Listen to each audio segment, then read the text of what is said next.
Mfalme Yeriko akatuma watu nyumbani kwa Rahabu ili watoe nje wale wapelelezi walio ndani kisha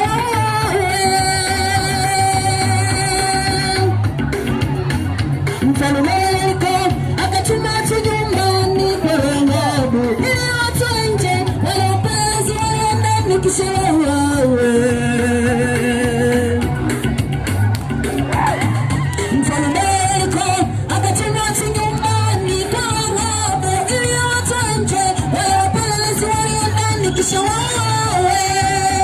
Rahabu akasema mimi sifahamu walikokwenda,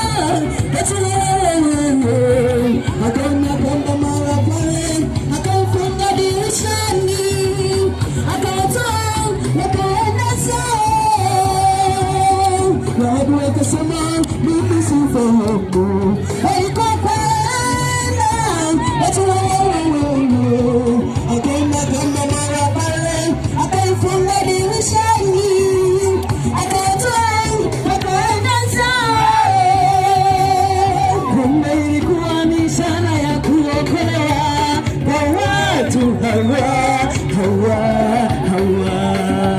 Mungu alitumia hiyo kamba nyekundu ili kuokoa watu hawa. Kumbe ilikuwa ni ishara ya kuokoa kwa watu hawa. Mungu alitumia hiyo kamba nyekundu ili kuokoa watu hawa.